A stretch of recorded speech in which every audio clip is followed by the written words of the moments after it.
സാറിൻ്റെ ഹോബീസ് കാര്യങ്ങളൊക്കെ, സാർ സിനിമകളൊക്കെ കാണാറുണ്ടോ? സിനിമ കാണാറുണ്ട്. സാർ സിനിമ പാട്ടൊക്കെ ഭയങ്കര ഇഷ്ടമുള്ള ഒരാളാണെന്ന് എനിക്ക്. ഓക്കെ സിനിമ പാട്ടുണ്ട്. പാട്ട് പണ്ട് റേഡിയോയിൽ കേട്ട് ശീലിച്ചു. പാടും തോന്നുന്നു എനിക്ക്. സാർ മ്യൂസിക് ക്ലബിൻ്റെ ഒക്കെ ഭാഗമാണെന്ന് ഞാൻ. That's okay.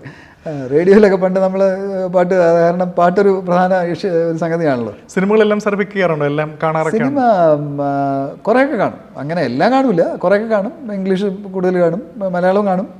എനിക്കൊരു ഇവിടെയും ഒരു ക്യൂരിയസ് ആയിട്ടുള്ളൊരു സംശയം, അതായത് സിനിമ കാണുന്നതുകൊണ്ട് ബന്ധപ്പെട്ട് പണ്ട് നമ്മൾ സിനിമയൊക്കെ ഒബ്സർവ് ചെയ്യുന്ന സമയത്ത്, അതായത് 80-കളിലെ 90-കളിലെ സിനിമകളൊക്കെ നോക്കുന്ന സമയത്ത് കുറച്ചുകൂടെയൊക്കെ ലിറ്റററി വർക്കുകൾ, പുസ്തകങ്ങൾ, അല്ലെങ്കിൽ കുറച്ചുകൂടെ ഫാമിലി ഡ്രാമ, സോഷ്യൽ ഡ്രാമ പോലത്തെ വർക്കുകളൊക്കെ കുറച്ചുകൂടെ നമുക്ക് കാണാൻ പറ്റുമായിരുന്നു. ഇപ്പോൾ ഓഫ് ലേറ്റ്ലി സാറ് നോക്കുകയാണെങ്കിൽ 10 വർഷമായിട്ട് നോക്കുകയാണെങ്കിൽ ഓൾമോസ്റ്റ് ഔട്ട് ഓഫ് 10 ഒരു 7 സിനിമയിലും പോലീസ് ഇല്ലാത്ത സിനിമയില്ല.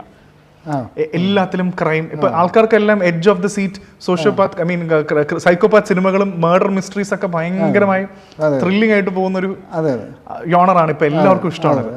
അപ്പോൾ ഈ സിനിമയിൽ ഡെഫിനറ്റ്ലി ഞാൻ എവിടെ വിശ്വസിക്കുന്നു, ഇതൊരു സൊസൈറ്റിയുടെ റിഫ്ലക്ഷനും കൂടാണ്. ഡെഫിനറ്റ്ലി നമ്മുടെ ക്രൈമിന്റെ ഒക്കെ റിഫ്ലക്ഷനും കൂടെ ആയിരിക്കും. എല്ലാം പോലീസ് ഇല്ലാത്ത സിനിമയില്ല.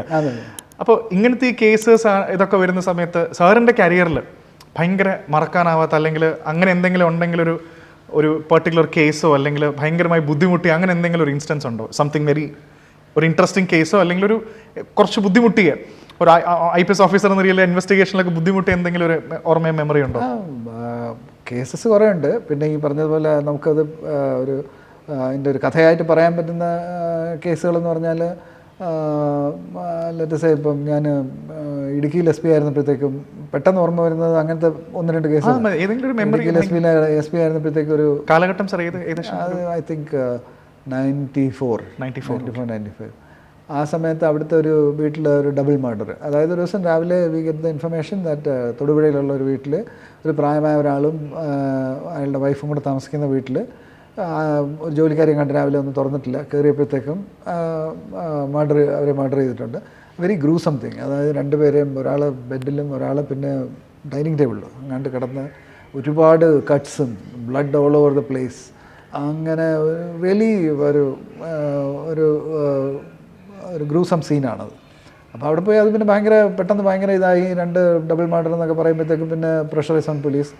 അപ്പോൾ ഞങ്ങൾ അവിടെ പോയി നോക്കി. അപ്പോൾ അവരുടെ ഒരു എനിക്ക് തോന്നുന്നു ഒരു മെൻ്റലി ശകലം ഡിഫറെൻ്റ്ലി ഏബിൾഡ് ആയിട്ടുള്ള ഒരു കുട്ടി എങ്ങാണ്ടുണ്ട് ആ വീട്ടിൽ.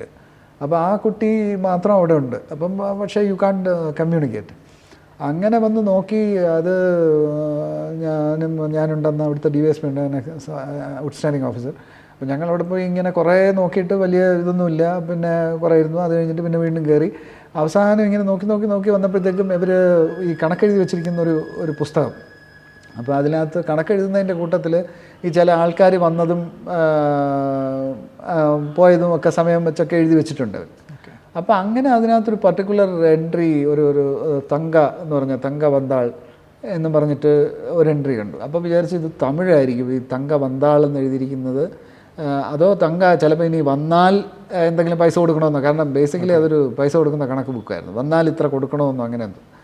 അപ്പോൾ അങ്ങനെ നമ്മൾ കുറേ അത് നോക്കിയപ്പോഴത്തേക്കും പിന്നെ ആരോ പറഞ്ഞു അങ്ങനെയല്ല, തങ്ക വന്താൾ എന്നുള്ളത് ശരിക്കും തമിഴ് തന്നെ ആയിരിക്കും. അതായത് തങ്ക വന്താൾ, തങ്ക വന്നു.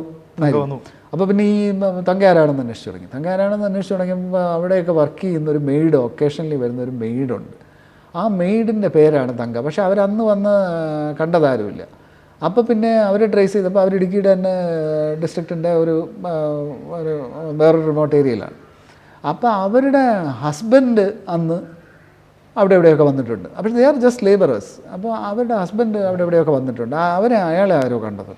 അപ്പോൾ പിന്നെ ഞങ്ങൾ അയാളെ നോക്കി അയാളെ പിടിച്ചുകൊണ്ട് വന്ന് അയാളുടെ അടുത്ത് വലിയ എഫർട്ടൊന്നും എടുക്കേണ്ടി വന്നില്ല.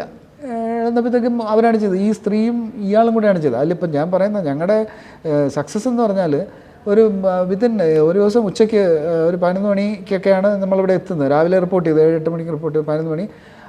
വൈകുന്നേരം രാത്രി 10-11 മണിയോടെ സംഗതി സോൾവ് ആയി. അപ്പോൾ പിറ്റേ ദിവസത്തെ പത്രത്തിൽ റെക്കോർഡ് ടൈമിലാണ് സോൾവ് ചെയ്തത്. അപ്പോൾ അതിന് അന്നത്തെ ഹോം സെക്രട്ടറിയുടെയും ചീഫ് സെക്രട്ടറിയുടെയൊക്കെ അപ്രീസിയേഷൻ ലെറ്റർ ഇതൊക്കെ കിട്ടി.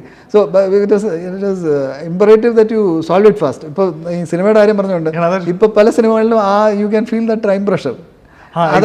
അതൊരു ടൈം പ്രഷർ ആണല്ലോ എപ്പോഴും. അതായത് the hierarchy comes upon you. പക്ഷെ അന്ന് ഒരു കാര്യം കൂടെ ഞാൻ പറയണത്, എനിക്ക് അന്ന് ഞങ്ങളുടെ ഹയറാർക്കി ഒന്നും ഒരു പ്രശ്നം ഉണ്ടായിരുന്നില്ല. ഒരു ദിവസം കഴിഞ്ഞിരുന്നെങ്കിൽ 1-2 ദിവസം കഴിയുമ്പോഴാണ് അത് ചൂടാവുന്നത്. പക്ഷെ ഇത് ലക്കിലി ഈശ്വരാനുഗ്രഹം കൊണ്ട് ഒരു ദിവസത്തിനകത്ത് കിട്ടി. ഡബിൾ മർഡർ റെക്കോർഡ് ടൈമിൽ സോൾവ് ചെയ്യാൻ പറ്റി.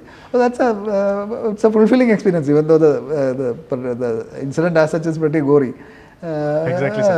And it's a totally unexpected thing. കാരണം ഇവർ വളരെ നല്ല ഒരുവിധം പ്രായമായ കക്ഷികൾ, ലേബറേഴ്സ് ഒക്കെയാണ്. ഇവരിത് ചെയ്യുമെന്ന് വിചാരിക്കാൻ. പക്ഷേ ഇവരുടെ കുറേ ഓർണമെൻറ്റ്സ് ഒക്കെ ഇവർ വീട്ടിൽ വെച്ചിരുന്നു.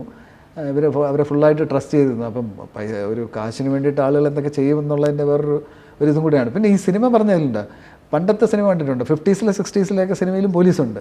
പക്ഷേ കോമിക് ക്യാരക്ടേഴ്സാണ്. അടൂർ ബാസിയുടെ പോലീസ്, പ്രേംനസീർ പിന്നെ അതിലെ ഹീറോ ആണ്. പക്ഷേ എന്നാലും പോലീസ് ഇസ് കോമിക്കൽ. അത് കഴിഞ്ഞ് പിന്നെ നമ്മുടെ ഈ 70s 80s 90s വന്നപ്പം ആക്ച്വലി സിറ്റ്കോംസും അതുപോലെ സ്ലാപ്സ്റ്റിക് കോമഡി ആയപ്പോൾ അവിടെയും പോലീസ് കോമിക്കാണ്. എക്സെപ്റ്റ് മേ ബി ഇപ്പം ചില സിനിമകൾ മമ്മൂട്ടിയുടെയും പത്മരാജൻ്റെയൊക്കെ ചില സിനിമകൾ വന്നതൊഴിച്ച് ബാക്കി അതല്ലെങ്കിൽ അതും കോമിക്കാണ്. പക്ഷെ ഇപ്പോൾ police is being taken seriously. Police is, പക്ഷേ I would say that's a reflection of the society. കാരണം ഇപ്പോൾ പോലീസ് ഇല്ലാത്ത ശരിക്കും പറഞ്ഞാൽ ഒരു സിറ്റിസൻ്റെ ലൈഫിൽ directly or indirectly police is a big influence. Even though you don't see the police, it is their presence or their efficacy which prevents a lot of things which you don't even know has been prevented. Prevented ആയിട്ടിരിക്കും. ഇപ്പോൾ നമ്മൾ പറയുമല്ലോ, ഒരിടത്ത് ഇറങ്ങിപ്പോൾ ഒരിടത്ത് പോയി ഒരിടത്ത് ചെല്ലുമ്പോൾ എത്ര ആക്സിഡൻറ്റ് ജസ്റ്റ് നടക്കാതെ പോയി എന്നുള്ളത് നമ്മൾ അറിയുന്നില്ല, തട്ടുന്നതേ നമ്മൾ അറിയുന്നുള്ളൂ. പ്രിവെൻറ്റ് ചെയ്തതിൻ്റെ ലിസ്റ്റ് നമ്മുടെ വരുന്നില്ല.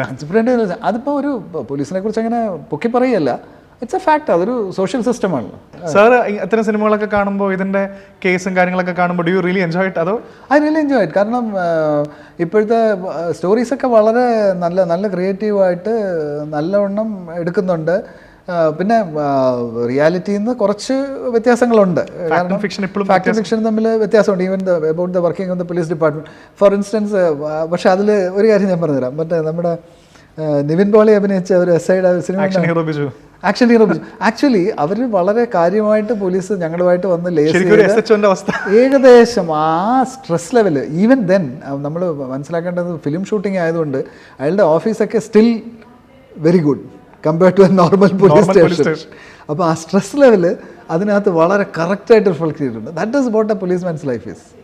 അപ്പോൾ ഈ പറഞ്ഞതുപോലെ ഈ പോലീസ് കയറണമെന്ന് ആഗ്രഹിക്കുന്നവർ ശരിക്കും മനസ്സിലാക്കാത്ത ഒരു കാര്യം അതാണ്. അതായത് other than the glitz on the എന്താണ് അതെ ഫ്രണ്ട് ഓഫീസിലെ ഗ്ലിറ്റ്സ് അല്ല പുറകിലുള്ള റിയാലിറ്റി. ആ ഒരു ഇഷ്യൂ ഉണ്ട്.